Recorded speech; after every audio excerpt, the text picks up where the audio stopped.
हर हर Mahadev. Welcome to hydrogen classes. आज का टॉपिक है van't Hoff factor is very important topic. तो देखिए, मैंने बताया जितनी भी क्वालिटेटिव प्रॉपर्टीज हैं वो डायरेक्टली प्रोपोर्शनल होती है number of particles of solute के, यानी they are independent of nature of solute, they are just dependent on number of particles of solute. So बहुत सारी क्वालिटेटिव प्रॉपर्टी है, उसमें से मैं ले रहा हूँ डेल्टा टी बी। तो देखिए डेल्टा टी बी क्या होगा, it will be proportional to number of particles of solute. तो फॉर्मूला क्या बन जाता है, delta T B equals to K B into W2 by M2 into 1000 by W1। W2 is mass of solute, M2 is molar mass of solute. वो solute जो non volatile solute जो मिलाते हैं उसकी बात कर रहा हूँ। तो यहाँ देखिए एग्जाम्पल में मैंने 1 लीटर पानी में 360 ग्राम ग्लूकोज मिलाया। पहले पानी उबल रहा होगा अपने 100 टेम्परेचर पे। 360 मतलब हो गया हमारा 2 मोल, है ना, क्योंकि मोलर मास ग्लूकोज का होता है 180, वो जानता हूँ मैं। तो हमने ग्लूकोज मिलाया मान लो, तो कितने पार्टिकल देगा ये, 2 मोल, यानी 12.044 10 की पावर 23 मॉलिक्यूल्स दे देगा ग्लूकोज के 1 लीटर पानी में।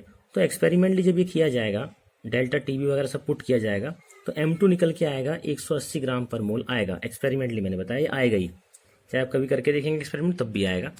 सो क्योंकि ग्लूकोज का फॉर्मूला था C6H12O6, इसका मोलर मास 180 ग्राम पर मोल है, तो वही हमारा आंसर आया भी यहाँ पे।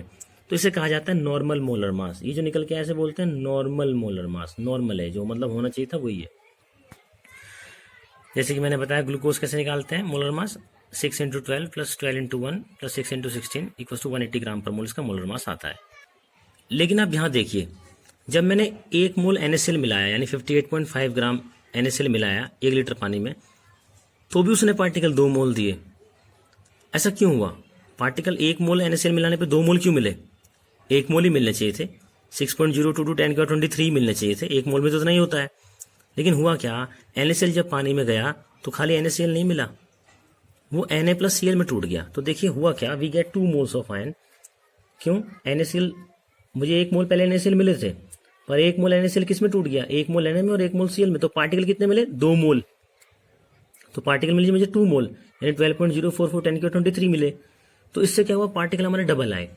और कोलिगेटिव प्रॉपर्टी तो नंबर ऑफ पार्टिकल डिपेंड करती है। देखो अगर मैंने 1 मोल NaCl डाला था तो मुझे 1 मोल NaCl मिलना चाहिए था, 6.022 10 की पावर 23 मॉलिक्यूल मिलने चाहिए थे, पर मिले कितने पार्टिकल मुझे, डबल, 12.044 10 की पावर 23। तो पार्टिकल ये बढ़ गए हमारे, जितने आने चाहिए थे उससे ज़्यादा है। तो जो कोलिगेटिव प्रॉपर्टी है उससे प्रभावित होगी जरूर, उससे प्रभाव पड़ेगा। तो देखिए मैंने थ्योरेटिकली क्या लिखा है, 1 मोल NaCl that is 58.5 gram of NaCl is dissolve on dissolution give 2 moles of ion on complete dissociation. अगर ये पूरी तरह टूट जाते हैं, 1 मोल के 1 मोल पूरी तरह से टूट जाते हैं, NaCl टूट जाता है Na प्लस और Cl नेगेटिव में, तो ये मुझे देगा 2 मोल पार्टिकल्स। मैंने आपको बताया delta T B is proportional to number of moles of particle. मैं जानता हूँ डेल्टा टी बी किसके प्रोपोर्शनल होगा, number of moles of particle. तो delta T B which we will get will be double and hence molar mass of NaCl will be half of its actual value, यानी 58.5 से half हो जाएगा। तो देखिए हुआ क्या, NaCl ने क्या किया, डिसोसिएट होके पार्टिकल जितने देने थे उससे डबल दिए। देने उसे 1 मोल चाहिए थे, उसने दिए 2 मोल, पूरी तरह डिसोसिएट हो गया। तो डेल्टा टी बी क्या आएगा, डबल आ जाएगा, इट विल बी डबल। तो मोलर मास क्या आ जाएगा, हाफ। क्यों रिलेशन हम जानते हैं, since delta T B is inversely proportional to molar mass of solute. तो डेल्टा टी बी डबल आने पे मोलर मास क्या आएगा, हाफ आएगा। तो इसका सही मोलर मास कितना था, नॉर्मल कितना था 58.5, पर आएगा कितना, उसका हाफ आएगा, एक्चुअल वैल्यू का हाफ आएगा। तो हमारा आंसर निकल के आएगा 29.25। Here M2 which will get is 29.25। इसे बोलते हैं abnormal molar mass, this is called abnormal molar mass. तो आप ये भी समझ गए होंगे एबनॉर्मल मोलर मास कब आता है। तो it is known as abnormal molar mass जब कोई सॉल्यूट पार्टिकल ज़्यादा या कम देता है एक्सपेक्टेडली, जितने उसे एक्सपेक्ट करे गए थे। अगर मैं 1 मोल NaCl डाल रहा हूँ तो 1 मोल NaCl देना चाहिए, वो 2 मोल दे रहा है, तो उस केस में जो मोलर मास आएगा उसका वो आधा आ जाएगा।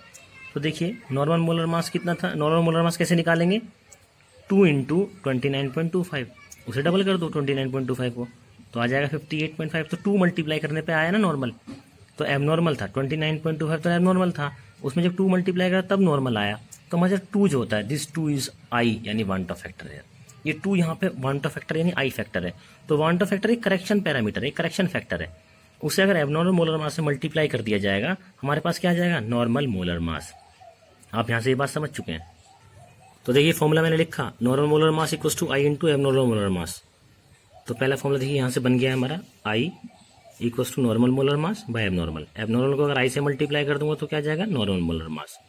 तो ऐसे आई है क्या, तो नोट करिए, I accounts for extent of association and dissociation of solute. अगर कोई सॉल्यूट टूटता है पानी में जाने में या किसी सॉल्वेंट में जाने में या जुड़ता है, यानी पार्टिकल्स कम या ज़्यादा देता है, तो उसका हिसाब किताब कौन रखता है? आई रखता है। आई उसका हिसाब किताब रखता है कि कितना वो टूटा, कितना जुड़ा।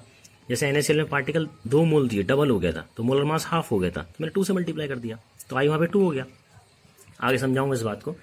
सिमिलरली आप देखिए, आई हमारा किसका रेशो हुआ? मोलर मासेस का। और मोलर मास किस पे डिपेंड करता है? कोलिगेटिव प्रॉपर्टी पे डिपेंड करता है। तो आई का एक और फॉर्मूला बन सकता है, observed colligative property bye calculated colligative property. Observed क्या है? एक्सपेरिमेंटल, जो एक्सपेरिमेंट से आई। कैलकुलेट क्या है? जो फॉर्मूला लगा के पुट करता हूँ। इसे हम न्यूमेरिकल जब सॉल्व करेंगे आप देखिएगा इस चीज़ को। दूसरा, मैंने एक बात और बताया, मोलर आई किससे निकलता है? मोलर मासेस के रेशो से। मोलर मास किस पे डिपेंड करते हैं? कोलिगेटिव प्रॉपर्टी पे। और कोलिगेटिव प्रॉपर्टी किस पे डिपेंड करता है? नंबर ऑफ पार्टिकल्स पे। तो आई का एक और फॉर्मूला बन जाता है कि number of moles of particle after association और डिसोसिएशन, यानी कितने पार्टिकल्स थे जुड़ने के बाद, सोल्ट के टूटने के बाद, by number of particles before association और डिसोसिएशन। तो इस तरह से 3 फॉर्मूले मेरे पास आई के हैं, इन्हें मैं यूज़ कर सकता हूँ। ये सारे आपस में इंटर रिलेटेड हैं। क्यों? देखिए, ये फॉर्मूला किस पे बेस्ड है? नंबर ऑफ पार्टिकल्स पे। ये किस पे है? कोलिगेटिव प्रॉपर्टी पे। और ये किस पे है? मोलर मास पे। तो ये तीनों आपस में एक दूसरे पे डिपेंडेंट होते ही हैं। देखिए कैसे, नंबर ऑफ पार्टिकल बदलने से डेल्टा टी बदलेगा, यानी कोलिगेटिव प्रॉपर्टी बदलेगा। कोलिगेटिव प्रॉपर्टी बदलने से मोलर मास बदलेगा। तो आपस में सारे क्या हुए? इंटर रिलेटेड हुए। इसलिए 3 फॉर्मूले हमारे पास आए।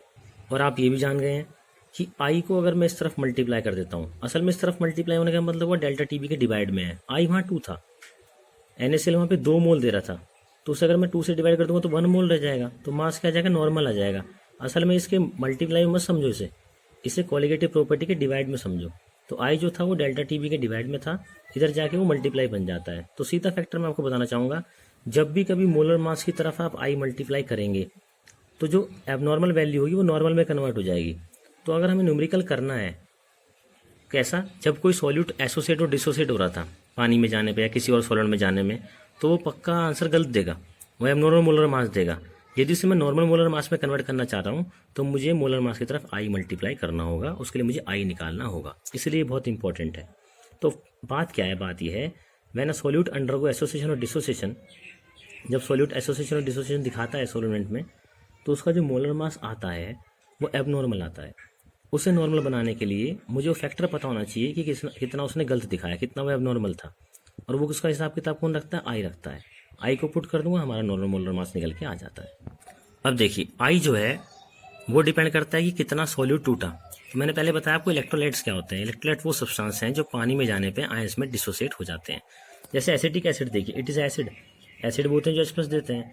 तो पानी में जब एसिटिक एसिड को डालूंगा, पानी इज अ पोलर सॉल्वेंट, या किसी और पोलर सॉल्वेंट में डालूंगा, तो ये CH3COO नेगेटिव एसिटेट और H+ आयन में टूट जाएगा। तो यहाँ पे जो आई की वैल्यू हो जाएगी वो 2 हो जाएगी, क्योंकि 2 मोल पार्टिकल दे रहा है। जितने मोल्स आयन कोई सॉल्यूट टूट के देगा वही उसकी आई की वैल्यू होगी। तो यहाँ पे मैं आई बराबर 2 लिख सकता हूँ। अगर ये कंप्लीटली डिसोसिएट हो जाता है, ऑन कंप्लीट डिसोसिएशन पे आई की वैल्यू यहाँ 2 हो जाएगी। दूसरा, एसिटिक एसिड की सबसे खास बात है, अगर ये नॉन पोलर सॉल्वेंट में होगा जैसे बेंजीन या CCl4 में, तो ये डिसोसिएट नहीं होगा, ये आपस में एसोसिएट करेगा। भाई पानी में तो एसिड की तरह काम करेगा, ये थोड़ी किसी भी सॉल्वेंट में एसिड की तरह काम करेगा। तो पानी के साथ तो इसकी इंटरेक्शन होती है एसिड की, लेकिन यहाँ पे पानी नहीं था, नॉन पोलर सॉल्वेंट था, तो यहाँ 2 कार्बोक्सिलिक एसिड आपस में जुड़ जाएंगे, इस तरह से एसोसिएट कर जाएंगे, एसोसिएशन उनके बीच में होगा। तो हमारे NCERT में एक क्वेश्चन दिया जाएगा जिसमें एसोसिएशन हम पढ़ेंगे एसिटिक एसिड का। एसिटिक नहीं, कोई और भी अगर कार्बोक्सिलिक एसिड होता तो वो भी इसी तरह एसोसिएट कर जाता नॉन पोलर सॉल्वेंट में। तो बात निकल के आई कि कोई भी कार्बोक्सिलिक एसिड पानी में यानी पोलर सॉल्वेंट में डिसोसिएट करता है, लेकिन वो नॉन पोलर सॉल्वेंट में जैसे CCl4 और बेंजीन में एसोसिएट करता है। ठीक है, तो यहाँ आप समझने की कोशिश करेंगे इसे एसोसिएशन डिसोसिएशन को। देखिए यहाँ पे लिखा हुआ है NaCl 1 मोल था, अगर कंप्लीटली डिसोसिएट कर जाएगा, मैंने लिखा है on complete dissociation, 2 mole particle देगा, तो पार्टिकल डबल हो जाएंगे, तो आई की वैल्यू क्या हो जाएगी? डबल हो जाएगी। आई यहाँ पे 2 होगा, 1 फैक्टर 2। लेकिन मान लो अगर ये पूरी तरह से नहीं टूट रहा, 2 मोल नहीं दे रहा, कुछ टूट रहा है, उस कुछ को आप अल्फा मान लो। Alpha is the degree of dissociation. जैसे मान लो मेरे पास 100 मॉलिक्यूल थे, 100 टूट गए तो 100 Na मिलेंगे, 100 Cl। अब मैं कह रहा हूँ 100 नहीं टूटे, 20 टूटे या 30 टूटे या 40 टूटे, तो कुछ से कुछ आएगा, तो इसे मैं अल्फा मान लेता हूँ। Alpha is the degree of dissociation. तो शुरू में मान लो हमारे NaCl कितने थे? 1 थे, 100 मत मानो, 1 मानो। अभी शुरू में क्या था, इनिशियली जब टाइम 0 था तो Na भी 0 था और Cl भी, टूटा ही नहीं है ये। जब कुछ समय बाद ये टूटा तो कितना हुआ, 1 में से अल्फा माइनस हो गया। 100 में से 40 कर लेते हैं, 30 कर लेते हैं, 1 में से अल्फा माइनस कर लिया तो 1 में से अल्फा माइनस हो गया। तो Na भी कितना बनेगा, अल्फा। Cl भी कितना बनेगा, अल्फा। हम जानते हैं जितना ये टूटेगा उतना यहाँ Na प्लस Cl बनेगा, क्योंकि Na प्लस और Cl नेगेटिव वहाँ कहाँ से रहा है, NaCl के टूटने से। तो जितने यहाँ NaCl टूटेंगे उतना यहाँ Na प्लस और Cl नेगेटिव बनेगा। तो I क्या होता है, I का फॉर्मूला आपको याद होगा, number of particle after association और dissociation by before association dissociation. I का रिलेशन मैंने पढ़ा था पहले। तो यहाँ देखिए नंबर ऑफ पार्टिकल आफ्टर कितने हो जाएंगे, इन सबको ऐड कर दो। आफ्टर एसोसिएशन डिसोसिएशन क्या होगा, इन सबको ऐड कर दो, डिसोसिएट हो रहा है ना, तो 1 minus alpha plus alpha plus alpha, ये आ गया। बिफोर कितने थे, शुरू में कितना था, 1 था, नीचे 1 ले जाओ तो यहाँ पे हो जाएगा I बराबर 1 प्लस अल्फा। तो NaCl जब पूरी तरह टूट जाएगा तो I की वैल्यू 2 हो जाएगी, और जब वो कुछ टूटेगा तो I की वैल्यू हो जाएगी 1 प्लस अल्फा। अल्फा क्या है, वो कितना वो टूट रहा है, कितना कुछ वो टूट रहा है, 10%, 5%, 30%, ये सब अल्फा डिग्री ऑफ डिसोसिएशन है। BaCl2 देखिए, अगर BaCl2 पूरी तरह डिसोसिएट होगा तो BaCl2 1 मोल Ba देगा, 2 मोल Cl आयन। तो on complete dissociation OCD I की वैल्यू क्या हो जाएगी, 3 मोल आयन दे रहा है, ठीक है। लेकिन अगर BaCl2 कुछ टूटेगा, मान लो कुछ, तो शुरू में 1 था, मान लो BaCl2 मेरा 1 था तो टूटा कितना शुरू में, 0, अभी टूटा ही नहीं है। पानी में डालने के बाद कुछ अल्फा टूट गया तो 1 minus alpha Ba2 plus alpha हो जाएगा, 2Cl 2 अल्फा हो जाएगा। तो वही करेंगे, number of particle after dissociation by 1, तो यह जगह I बराबर 1 माइनस अल्फा ये वाला प्लस अल्फा ये वाला प्लस 2 अल्फा ये, क्योंकि टूटने के बाद तो ये है ना, तो ये रह जाएगा I बराबर 1 minus alpha plus 2 alpha by 1, I बराबर 2 अल्फा, दैट इज I बराबर 1 प्लस 2 अल्फा। वीडियो को थोड़ा फास्ट ले जा रहा हूँ जानबूझ के, क्योंकि ज़्यादा MB लेता है रिकॉर्ड करने में, इसलिए थोड़ा फास्ट बोलना पड़ रहा है। आप मुझे कॉल करके बाद में पूछ भी सकते हो अगर आप वो आराम से समझना चाहते हैं तो।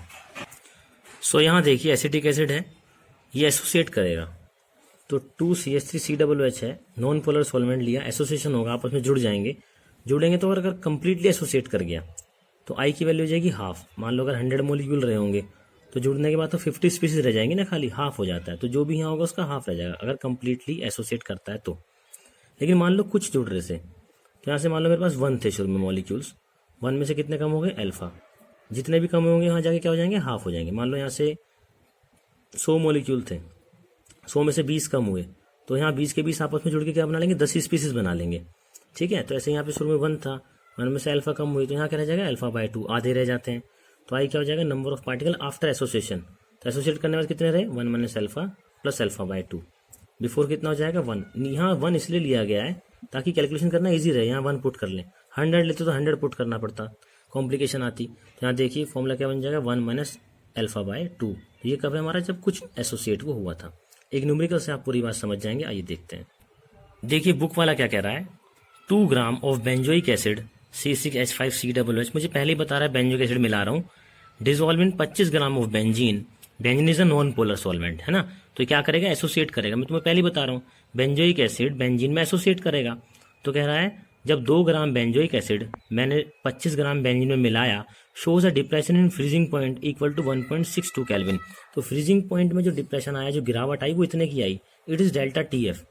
तो देखो 2 ग्राम बेंजोइक एसिड जब मैंने बेंजीन में मिलाया 25 ग्राम में, तो फ्रीजिंग पॉइंट में इतनी ही गिरावट आई, 1.62 की। आप सब जानते हैं, आपको पहले पता होना चाहिए कि जब बेंजोइक एसिड बेंजीन में मिलाया पक्का वो एसोसिएट करेगा। तो 1.62 जो आया है डेल्टा TF, ये हमारा सही नहीं है, इट इज एबनॉर्मल, ये नॉर्मल नहीं है, क्योंकि जितने पार्टिकल बेंजोइक एसिड को देने चाहिए थे उतने देगा ही नहीं है। ये तो पक्का बेंजीन में जाने पे एसोसिएट करेगा तो पार्टिकल जितने एक्सपेक्टेड है उससे कम देगा। तो जो डेल्टा TF फ्रीजिंग पॉइंट, ये कोलिगेटिव प्रॉपर्टी है, नंबर ऑफ पार्टिकल पर डिपेंड करती है। तो बेंजोइक एसिड के 2 ग्राम मिलाने पे जितने पार्टिकल से देने चाहिए थे उससे कम देगा, तो डेल्टा TF जो आया वो भी क्या आएगा, कम आएगा, जितना आना चाहिए था उससे कम है ये। तो देखो डिप्रेशन कांस्टेंट फॉर बेंजीन कितना है, 4.9 केल्विन केजी पर मोल।